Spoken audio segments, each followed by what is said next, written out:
So for this example, what I want to do is we're going to weigh the room of an air. So weighing air.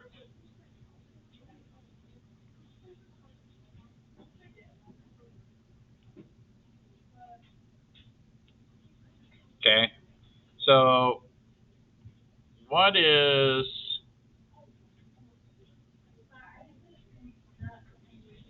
the mass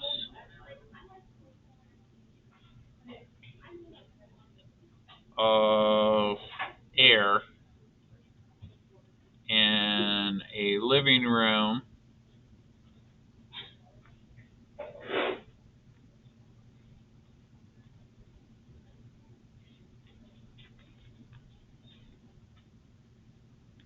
spelled living room, room, um, with the dimensions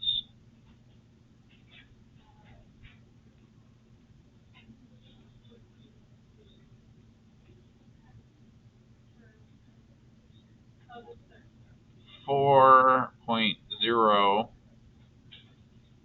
meters times 6.0 meters times 2.5 meters. Right. So what we have is we have um, a room that's 2.5 by 4 by 6. And this isn't drawn to scale, obviously. So maybe it's 6 meters high and 4 meters, or 2.5 meters. This, this is probably better this way. This is 2 and this is 4. Like that. Okay? And so we're trying to find the air in there and see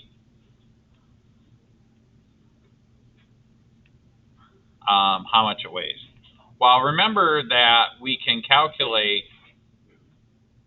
um, the mass, and we're going to do it a little different. We're going to start with this relationship between the density, because I know the density of air. So the density of air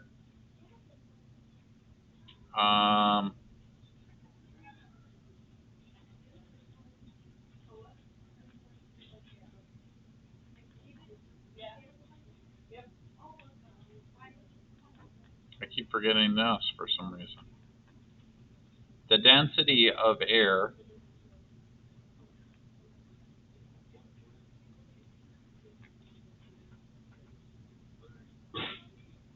is about 1.2 kilograms.